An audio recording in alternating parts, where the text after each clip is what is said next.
Assalamualaikum warahmatullahi wabarakatuh. Sebelumnya perkenalkan, saya Adlia Maharani. Saya merupakan mahasiswa dari program studi sistem informasi kelas paralel.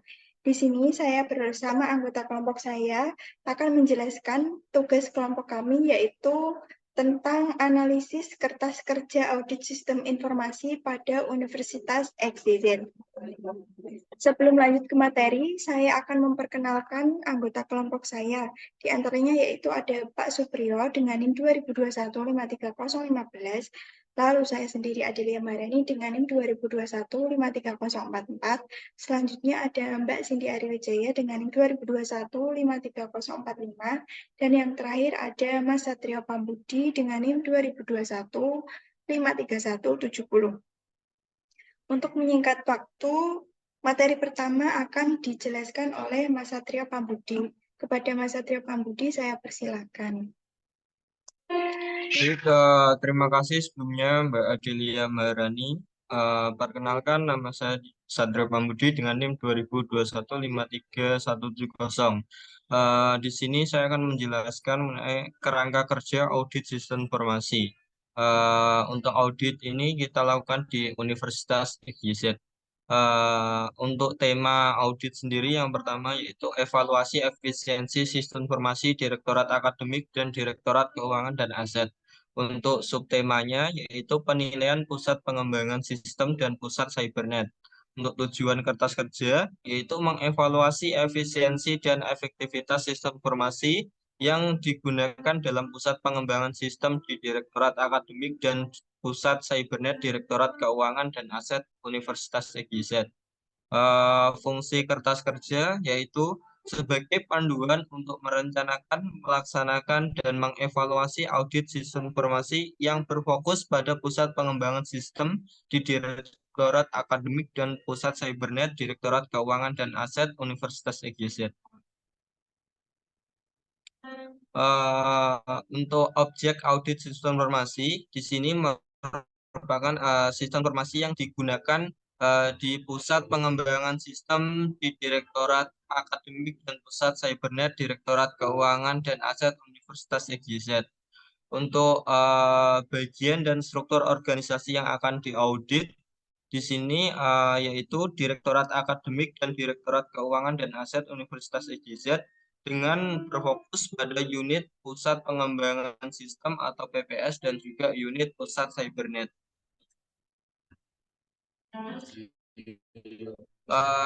Untuk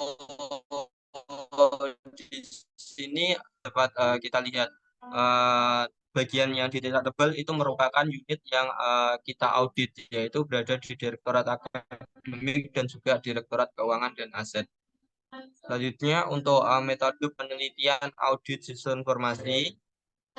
Di sini kita metode pengumpulan datanya meliputi yang pertama penelaahan dokumen, kebijakan, teknik maupun non-teknis yang menjadi dasar pengembangan Universitas XYZ. Yang kedua yaitu observasi dan wawancara dengan pihak terkait.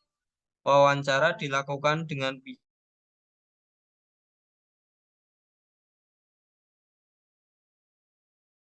pusat pengembangan sistem, staf cybernet, direktorat akademik, staf pengajar, dan mahasiswa.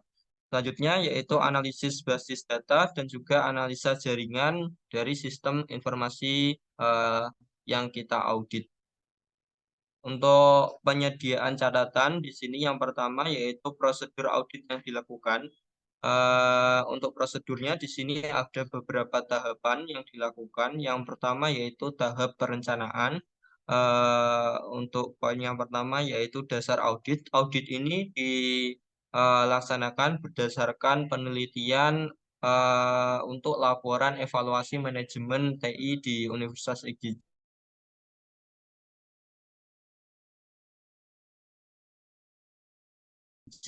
Kami di sini menggunakan kerangka kerja COVID dengan berbagai tool yang ada, yaitu di situ ada 34 kontrol objektif yang dibahas lebih detail lagi, 210 detail kontrol objektif. Terus yang ketiga yaitu analisa awal terhadap resiko. Jadi pada analisa resiko ini dicoba mengikuti dengan beberapa panduan dari IT assurance guide, yaitu menggunakan COVID. Untuk analisa resiko ini nanti tentunya dibagi ke dalam beberapa poin-poin yang ada di Universitas IGZ itu, yaitu tentunya berfokus pada pusat pengembangan sistem dan juga pusat cybernet. Untuk tahap yang kedua yaitu tahap pembatasan lingkungan kajian. Di sini untuk lingkup kajiannya kita batasi yang pertama yaitu pada tujuan dari dilakukannya audit ini sendiri, yaitu tentunya untuk mengevaluasi sejauh mana manajemen TI di Universitas EGZ ini diterapkan. Yang kedua yaitu pendokumentasian arsitektur TI Universitas EGZ. Untuk pendokumentasiannya ini dilakukan dengan cara wawancara dengan personil utama dari Universitas IGZ, yaitu bisa Kepala Pusat Pengembangan Sistem dan juga Kepala Cybernet dan beberapa staf TI yang ada di unit Cybernet. Selanjutnya, untuk pemilihan kontrol kerangka kerja yang dilakukan oleh unit TI Universitas IGZ, tentunya kontrol kerangka kerja yang kita gunakan yang sudah dijalankan pada unit TI yang ada di Universitas IGZ. Terus selanjutnya yaitu mengidentifikasi proses TI yang akan dikaji. Jadi proses TI yang berlangsung di Universitas IGZ ini eh, tentunya dengan berfokus pada pusat pengembangan sistem dan juga pusat cybernet ini kita tentukan apa, kita identifikasi proses-prosesnya yang akan kita kaji di sini. Selanjutnya yaitu melakukan seleksi terhadap komponen TI di Universitas IGZ. Tentunya komponen-komponen yang ada itu kita seleksi terlebih dahulu. Ya, bagian-bagian mana yang akan kita lakukan audit. Terus untuk tahap pelaksanaannya, yang pertama yaitu melakukan pengujian terhadap kontrol yang sudah ditetapkan.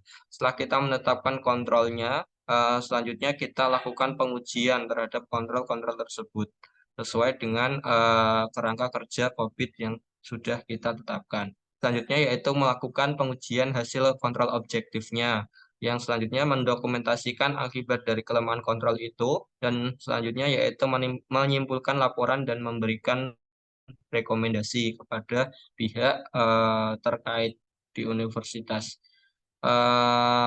Untuk selanjutnya di bagian ini yaitu pengujian yang dilakukan. Jadi untuk tahap pengujian ini ada dua tahap. Yang pertama yaitu tahap pengujian terhadap kelengkapan kontrol. Yang kedua yaitu tahap pengujian terhadap hasil kontrol objektifnya. Untuk informasi yang diperoleh di sini ada beberapa temuan hasil audit yang meliputi yang pertama yaitu rencana dan strategi TI Universitas EGZ, lalu keorganisasian pengelolaan TI, lalu siap Universitas EGZ, selanjutnya perencanaan aplikasi dan basis data, lalu pengembangan dan pengubahan aplikasi, selanjutnya pengelolaan basis datanya, jaringan komputer yang ada di kampus, utama Universitas EGZ, layanan ke pengguna, dan juga portal organisasinya. Untuk kesimpulan yang ingin dicapai, yaitu atau yang sudah dicapai ya di sini, yang pertama yaitu di Universitas EGZ tidak ada mekanisme pemantauan dan pengevaluasian kinerja yang dilakukan di kedua unit TI, yaitu di sini yang dimaksud adalah BPS dan juga Cybernet. Hal ini terbukti dari kontrol yang ada pada domain monitor dan evaluate yang masih tidak ada sama sekali. Yang kedua yaitu berdasarkan temuan-temuan yang ada dapat disimpulkan bahwa manajemen TI yang kurang memadai dikarenakan kurangnya sumber daya manusia yang mengelola. Untuk kelengkapan kertas kerjanya di sini yang pertama gambaran judul. Jadi untuk audit ini berjudul Audit Sistem Informasi Direktorat Akademik dan Direktorat Keuangan dan Aset Universitas IGZ, Pusat Pengembangan Sistem BPS dan Pusat Cybernet. Untuk identifikasi sumber jika jelas, yaitu di sini sumbernya merupakan kebijakan dan pedoman internal Universitas IGZ. Untuk tanggal persiapan auditor awal, audit ini kita mulai pada tanggal 2 November 2018. Untuk nomor indeks kertas kerja di sini bernomor audit 2018-003. Untuk bagian selanjutnya akan dijelaskan oleh Mbak Cindy Ariwijaya. Kepadanya saya persilahkan. Baik, terima kasih Mas Satrio. Perkenalkan, nama saya Cindy Arwijaya dengan NIM 2021-53045. Di sini saya akan melanjutkan penjelasan yang sudah dijelaskan oleh Mas Satrio Pambudi, yaitu rencana pelaksanaan audit. Pada pelaksanaan audit, di sini ada beberapa poin, yaitu yang pertama, tujuan rencana audit. Tujuan dari rencana audit ini yaitu mengevaluasi efisiensi dan keefektifan sistem informasi yang digunakan dalam Pusat Pengembangan Sistem di Direktorat Akademik dan Pusat Cybernet Direktorat Keuangan dan Aset Universitas XYZ. Lalu, pada poin yang kedua yaitu mengenai jadwal audit. Audit ini akan dilaksanakan dalam periode bulan November sampai Desember 2018 dan akan melibatkan tahap-tahap di antaranya mengenai tahap perencanaan audit. Pada perencanaan audit ini akan dilaksanakan pada tanggal 2 November 2018 dengan durasi pelaksanaan 10 hari.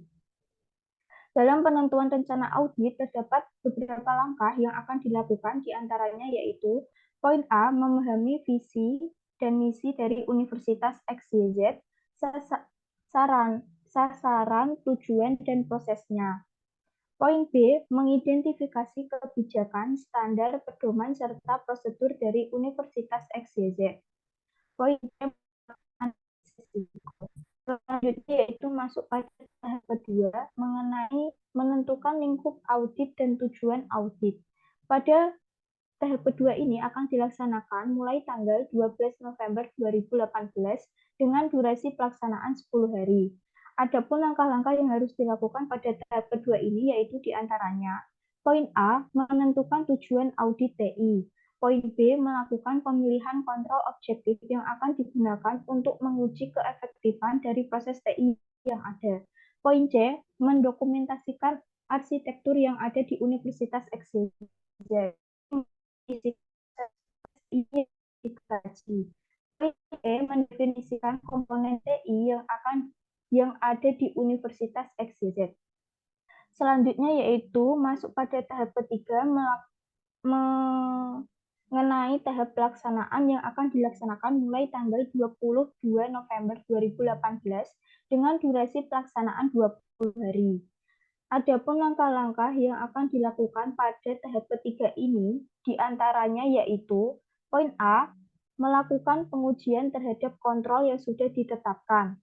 Poin B, melakukan pengujian hasil objektif. Poin C, mendokumentasikan dari kontrol. Poin D, menyimpulkan laporan dan memberikan rekomendasi. Jadi, intinya pada tahap ketiga ini yaitu kajian akan dilakukan dengan menggunakan panduan yang ada dalam melakukan sebuah kajian teknologi informasi atau IT Assurance Grade. Kajian ini meliputi detail kontrol objektif yang disesuaikan dengan keadaan dari universitas atau dari level kontrol objektif. Akan dilakukan dengan pendekatan audit yang sudah dibuat. Setelah proses pengkajian selesai, tahap berikutnya adalah mendokumentasikan temuan-temuan hasil audit tersebut. Selanjutnya yaitu masuk pada tahap keempat, analisa hasil audit. Pada tahap keempat ini akan dilaksanakan mulai tanggal 11 Desember 2018 dengan durasi pengerjaan 10 hari. Adapun langkah-langkah yang harus dilakukan pada tahap keempat ini yaitu diantaranya poin A, analisis temuan dan pengumpulan bukti tambahan jika diperlukan. Poin B, identifikasi masalah, kelemahan, pelanggaran kebijakan. Jadi intinya pada tahapan keempat ini, setelah melakukan kajian, selanjutnya menganalisis temuan-temuan yang didapat. Diharapkan dari hasil tahapan analisis ini mendapatkan suatu kesimpulan alasan terjadinya permasalahan serta solusi terhadap permasalahan tersebut.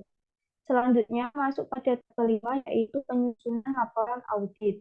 Pada tahap kelima ini akan dilakukan atau dilaksanakan mulai tanggal 21 Desember 2018 dengan durasi pengerjaan 10 hari. Adapun langkah-langkah yang akan dilaksanakan pada tahap kelima ini yaitu diantaranya poin A, penyusunan laporan. Poin B, rincian rencana tindak lanjut yang harus diambil oleh Direktorat Akademik. Selanjutnya masuk pada tahap ke-6, yaitu komunikasi hasil audit. Pada tahap ke-6 ini akan dilaksanakan mulai tanggal 31 Desember 2018 dengan durasi pengerjaan 1 hari. Adapun langkah-langkah yang akan dilaksanakan pada tahap ke-6 ini diantaranya yaitu poin A, presentasi hasil audit kepada pihak terkait Direktorat Akademik. Poin B, diskusi dan klarifikasi teman dan rekomendasi. Poin C, kesepakatan atas rencana tindak lanjut. Lanjut yaitu pada poin ketiga mengenai sumber daya yang dibutuhkan dalam pelaksanaan audit. Untuk melaksanakan audit ini, sumber daya yang akan diperlukan diantaranya yaitu yang pertama, tim auditor yang terdiri dari auditor senior, auditor lapangan, spesialis keamanan, spesialis kinerja, spesialis keuangan, spesialis compliance, ahli teknologi informasi atau TI, auditor internal, auditor eksternal, dan pimpinan tim. Yang kedua yaitu akses ke sistem informasi, dokumentasi, dan personel yang terlibat. Yang ketiga, perangkat dan perangkat lunak yang diperlukan untuk pengujian. Selanjutnya masuk pada poin keempat mengenai langkah-langkah audit. Audit akan dilaksanakan dengan beberapa langkah, di antaranya yaitu sebagai berikut. Yang pertama, penentuan rencana audit. Yang kedua, menentukan lingkup audit dan tujuan audit. Yang ketiga, melakukan kajian di Universitas XYZ. Yang keempat, melakukan analisa hasil audit. Kemudian, selanjutnya mengenai COBIT. COBIT di sini merupakan suatu panduan standar praktek manajemen teknologi informasi dan sekumpulan dokumentasi best practice untuk tata kelola TI yang dapat membantu auditor, manajemen, dan pengguna untuk menjembatani pemisah atau gap. Dari COBIT ini terdapat beberapa poin. Di antaranya yaitu poin A mengenai governance objektif dalam domain Evaluate, Direct, and Monitor atau EDM. Di dalam EDM ini beberapa jenis EDM diantaranya yaitu yang pertama EDM 01 atau Ensure Governance Framework Setting and Maintenance. Pada EDM 01 ini berfokus pada proses menganalisa persyaratan untuk tata kelola universitas terkait IT, memelihara efektivitas struktur, proses kebiasaan dari tanggung jawab dan wewenang untuk mencapai sasaran dan tujuan perusahaan. Kemudian pada EDM 02 yaitu mengenai ensure benefit delivery. Proses ini adalah mengoptimalkan kontribusi nilai pada bisnis dari proses bisnis, layanan TI dan aset TI yang dihasilkan dari investasi yang dilakukan dengan TI dengan biaya yang dapat diterima. Kemudian selanjutnya mengenai EDM 03 ensure risk optimization, di mana Universitas XYZ mengetahui kemampuan mendefinisikan atau kapabilitas menerima risiko, mengidentifikasi, dan mengelola. Selanjutnya yaitu EDM 04 atau Ensure Research Optimization, di mana berfokus untuk memastikan bahwa kebutuhan sumber daya di organisasi atau di Universitas XYZ tersebut cukup terpenuhi dan memiliki kemampuan teknologi informasi yang baik sehingga dapat mendukung tujuan Universitas XYZ secara efektif dengan biaya optimal. Selanjutnya yaitu EDM 05. Ensure Stakeholder Transparency, di mana pada EDM 05 ini memastikan komunikasi dengan stakeholder sangat transparan, efektif, dan tepat waktu dengan tujuan dan dasar pelaporan yang jelas. Kemudian lanjut pada poin B yaitu manajemen objektif dalam domain APO BAI, DSS, MII. Yang pertama yaitu domain APO. Di sini terdapat beberapa poin, diantaranya yaitu poin pertama PO3 Determine Technological Direction. Kemudian poin kedua PO5 Manage the IT Investment. Poin ketiga PO9 Assign Manage IT Risks. Poin keempat PO10 Manage Projects. Kemudian lanjut pada domain BAI yaitu ada 2 poin. Yang pertama A11 Identify Automate Solution. Kemudian yang kedua A17 Install and Upgrade Solution and Change. Selanjutnya pada domain DSS terdapat beberapa poin, diantaranya yang pertama DS3 Manage Performance and Capacity, yang kedua DS4 Azure Continuous Service, yang ketiga DS6 Identify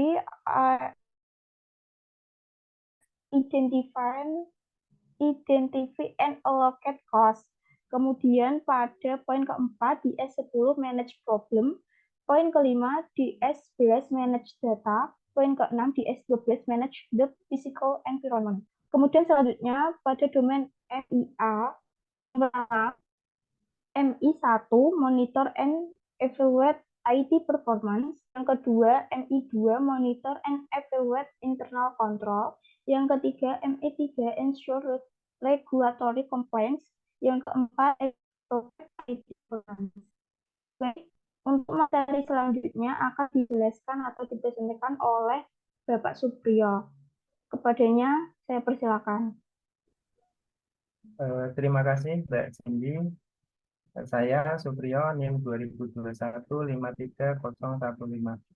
Untuk hasil penilaian dari kerangka kerja audit sistem informasi di poin A, di temuan hasil audit dari kajian yang dilakukan terhadap kondisi TI yang ada di Universitas XYZ, didapatkan temuan-temuan yang berhubungan dengan lemahnya kontrol yang diterapkan. Temuan-temuan hasil audit yang dilaporkan meliputi rencana dan strategi TI Universitas XYZ. Dapat dijabarkan seperti berikut. Yang pertama, Universitas XYZ sudah mempunyai konsep rencana strategis teknologi informasi, namun belum cukup sempurna sehingga sampai dengan audit TI yang dilakukan, rencana strategis TI belum dijadikan sebagai acuan dari setiap pengembangan sistem yang ada. Yang kedua, dalam melakukan pemilihan arsitektur basis data, arsitektur jaringan, dan aplikasi yang akan dikembangkan, Universitas XYZ tidak melakukan studi formal, misalkan dengan melakukan tahap cost benefit analysis atau risk analysis. Yang poin kedua, keorganisasian pengelola TI. Poin 1, struktur organisasi TI dapat dijabarkan. Struktur organisasi TI yang ada di Universitas TI terbagi menjadi 2 unit dan di bawah 2 direktorat yang berbeda. Hal ini dapat menyebabkan untuk poin A, pengurangan tingkat independensi pengelolaan TI karena tidak di bawah satu direktorat TI sendiri, yang bertanggung jawab langsung kepada rektor. Poin B, terpisahnya antara pusat pengembangan sistem sebagai pihak perencana dan Cybernet sebagai pihak operasional akan menyulitkan kontrol terhadap komunikasi antar dua belah pihak. Untuk nomor 2, staf TI, poin A, untuk unit Cybernet yang sudah terlebih dahulu masih belum cukup dalam jumlah staf TI. Dalam hal ini dibutuhkan staf yang dapat membantu untuk menjalankan peran pemeliharaan dan operasional seperti IT Service Desk, IT Support, Desktop Support. Poin B, untuk unit pusat pengembangan sistem perlu dibutuhkan staf ahli dalam perencanaan dan pengembangan sistem, seperti database administrator dan lain-lain. Untuk poin 3, SIA Universitas XYZ. Yang pertama, User Account Management. SIA sudah memiliki fitur untuk mengingat password tanpa harus tergantung pada staf unit Cybernet, tetapi belum berjalan dengan yang diharapkan. Pengguna masih bertanya kepada staf Cybernet perihal lupa password. Yang kedua, penggunaan. Poin A, SIA belum memiliki bantuan asistensi penggunaan aplikasi dalam bentuk menu standar help atau bantuan. Untuk poin B, dikarenakan pengembangan SIA tidak mengikuti fase-fase pengembangan proyek seperti user requirement, maka dirasa masih banyak kekurangan atau ketidaksesuaian yang dirasa oleh user. Yang ketiga, proses kerja. Untuk pengisian nilai yang dimulai dari periode UTS, SIA belum dapat menampilkan data kelas dan mahasiswa yang up to date. Untuk selanjutnya, perencanaan aplikasi dan basis data. Yang pertama, untuk perencanaan. Yang keempat, untuk yang kelima, pengembangan dan perubahan aplikasi. Pada awal pengembangan aplikasi SIA tidak memiliki dokumentasi formal sehingga apabila programmer yang bersangkutan berhalangan atau berhenti, maka tidak bisa dilakukan pengembangan terhadap SIA, kecuali pembuatan dari awal sebuah aplikasi kembali. Yang keenam, pengelolaan basis data. Poin 1, fungsi audit trial pada database server belum diaktifkan. Hal tersebut menimbulkan kesulitan untuk mengetahui dan menyelidiki insiden yang terjadi pada database server. Poin 2, proses backup dilakukan setiap 7 hari sekali. Hal tersebut menimbulkan resiko gangguan, kerusakan, dan kehilangan data pada saat setelah proses backup berakhir dilakukan sampai proses backup berikutnya. Yang ketujuh, jaringan komputer kampus utama Universitas XYZ.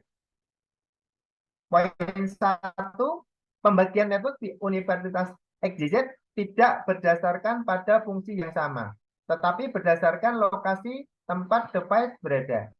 Sehingga akan menyulitkan bagi satu unit yang sama, tetapi menempati gedung yang berlainan untuk dapat membagi data.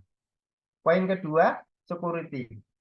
Security masih dilakukan di tingkat jaringan saja, misalkan dengan firewall atau intrusion detection system, dan kurang memperhatikan keamanan fisik.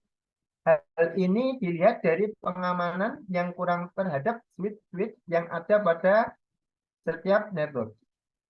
Yang ke-8, layanan ke pengguna. Poin pertama, sebagian besar komputer yang ada di lingkungan kampus utama tidak dilengkapi dengan software antivirus yang berlisensi maupun gratis. Hanya pada komputer-komputer tertentu saja, seperti di laboratorium komputer. Walaupun ada software, tapi tidak terupdate secara rutin. Poin 2, Universitas XYZ belum memiliki kebijakan dan prosedur untuk mendeteksi, melaporkan, dan merespon atas terjadinya insiden terhadap keamanan komputer. Yang ke-9, portal organisasi. Terdapat keterlambatan updating isi situs web dari Universitas XYZ, sehingga terkesan berita-berita seputar sivitas akademika tidak dinamis. Demikian yang selanjutnya akan disampaikan oleh Mbak Adelia. Dipersilakan. Terima kasih Pak Supriyo atas kesempatannya. Sebelumnya, perkenalkan, saya Adelia Maharani dengan NIM 2021-53044. Di sini saya akan melanjutkan penjelasan yaitu mengenai rekomendasi. Rekomendasi yang disampaikan merupakan hasil analisis terhadap temuan-temuan yang didapat dari pengujian keefektifan kontrol dan hasil pengujian terhadap output kontrol. Dalam memberikan rekomendasi dibagi menjadi 3 jangka waktu pencapaian. yaitu diantaranya rekomendasi jangka pendek yang berkaitan dengan hal-hal yang harus dengan segera dilakukan oleh Universitas XYZ agar proses-proses teknologi informasi yang ada masih tetap berjalan dengan baik. Untuk rekomendasi yang kedua yaitu rekomendasi jangka menengah. Rekomendasi jangka menengah ini dilakukan pengklasifikasian berdasarkan perencanaan strategis di unit teknologi informasi. Sementara untuk rekomendasi jangka panjang diberikan rekomendasi yang berkenaan dengan kebijakan universitas tingkat dengan kebijakan organisasinya. Untuk lebih detailnya, rekomendasi jangka pendek untuk poin pertama agar Universitas XYZ meminta unit cyber menyempurnakan fitur untuk poin A, mensosialisasikan cara untuk mengingat password dengan cara mandiri tanpa harus melalui bantuan staf unit Cybernet. Poin B, memaksa user untuk selalu mengganti password secara berkala. Poin C, mencegah usaha login coba-coba yang dilakukan secara berturut-turut. Poin D, merekam usaha login yang tidak berhasil. Poin E, merekam setiap transaksi yang dilakukan oleh pengguna. Poin F, menambah fasilitas help yang akan mempermudah dalam penggunaan aplikasi SIA. Poin G, memperbaiki skema basis data. Poin H, melakukan backup dengan kondisi antara lain frekuensi pembuatan backup lebih sering, backup dilakukan terhadap data audit, kemudian trial. Poin I, yaitu membuat rencana tertulis yang menjelaskan secara lengkap rencana perubahan atau modifikasi atau upgrade aplikasi SIA. Poin C, menyediakan antivirus pada setiap komputer dan melakukan update rutin dari server. Untuk poin K, menyelesaikan masalah-masalah menggunakan aplikasi SIA kepada semua user melalui penyediaan manual, penggunaan aplikasi, asistensi langsung secara proaktif.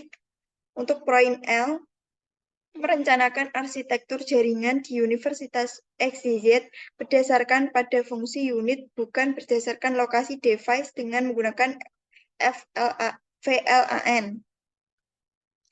Untuk poin M, mengatur security jaringan di tingkat fisik dengan cara menempatkan switch atau router pada tempat tersendiri dan diberi pengaman yang memadai seperti kunci sendiri ke dalam ruangan tersebut. Poin kedua, yaitu agar Universitas XYZ melakukan usaha-usaha untuk menyediakan tenaga staf yang kompeten untuk posisi minimal. Di antaranya yaitu A, database administrator yang bertanggung jawab untuk melakukan pengelolaan basis data. B, IT Service Desk yang bertanggung jawab untuk mengelola keluhan pengguna yang berhubungan dengan penggunaan teknologi informasi. C, IT Support yang bertanggung jawab untuk menyelesaikan masalah-masalah yang berhubungan dengan hardware dan jaringan komputer yang dialami oleh pengguna. D, Tester Engineer yang bertanggung jawab untuk mengelola testing atas aplikasi sistem informasi.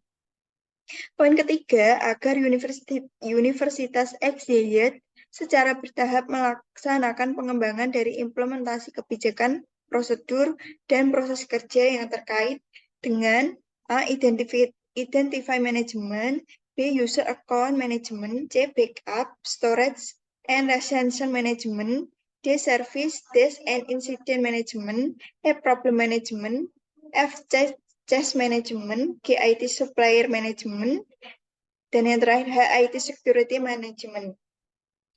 Untuk rekomendasi yang kedua yaitu rekomendasi jangka menengah. Poin pertama, agar Universitas XYZ melakukan pengembangan atau penyempurnaan dan pemberlakuan perencanaan strategis TI yang meliputi A, IT Strategy Plan, B, IT Tactical Plan, C, IT Portfolio Management. Poin kedua, agar Universitas XYZ melakukan pengembangan dan pemberlakuan arah teknologi Universitas XYZ yang meliputi A, Technological Direction Plan, B, Technological Infrastructure Plan. Poin ketiga, agar Universitas XYZ melakukan pengembangan dan pemberlakuan arsitektur informasi organisasi universitas yang meliputi A, Enterprise Information Architecture Model, B, Enterprise Data Dictionary and Data Syntax Rules, C, Data Classification Scheme. Poin terakhir yaitu agar Universitas XYZ melakukan usaha-usaha untuk merealisasikan unit Cybernet dan PPS dalam sebuah unit TI yang berada pada satu direktorat yang sama. Kemudian rekomendasi yang terakhir yaitu rekomendasi jangka panjang. Poin pertama, agar Universitas XYZ dapat menyempurnakan struktur organisasinya dalam hal yang terkait dengan pengelolaan TI, yaitu diantaranya A. Menyusun sebuah direktorat khusus untuk perencanaan, pengembangan, dan pengelolaan TI yang bertanggung jawab penuh kepada rektor. B. Menyusun sebuah direktorat yang membawahi Kepala Pusat Perencanaan, Pengembangan, dan Pemeliharaan TI. Poin kedua, agar Universitas XYZ melakukan usaha-usaha untuk menyediakan atau melengkapi tenaga personal yang kompeten untuk rekomendasi butir 1 di atas. Poin ketiga, agar Universitas XYZ melakukan pengelolaan TI yang baik dan sehat melalui peningkatan tingkat kematangan dan keefektifan kontrol pada proses TI sesuai dengan kerangka kerja yang digunakan. Dalam hal ini adalah COVID. Skala prioritas pelaksanaannya dapat mempertimbangkan faktor kebutuhan, analisa cost dan benefit, resiko, serta faktor lainnya. Mengenai urutan prioritas dapat disesuaikan dengan kondisi pada saat itu. Jadi kesimpulan yang dapat kita ambil dari pembahasan sebelumnya yaitu poin pertama, dari hasil pengujian terhadap keefektifan kontrol sudah ada kontrol yang berjalan yaitu PO8.1 Quality Management System, PO8.4 Customer Focus, PO8.5 Continuous Improvement, dan PO8.6 Quality Measurement, Monitoring, and Review. Hal itu pun karena ada penerapan standarisasi ISO. Kontrol yang lainnya adalah DS5.9 Malicious Software Prevention, Detection, and Correction. Poin kedua, masih ada proses teknologi informasi yang belum memiliki kontrol sama sekali seperti yang didefinisikan oleh COVID, yaitu meliputi domain APO.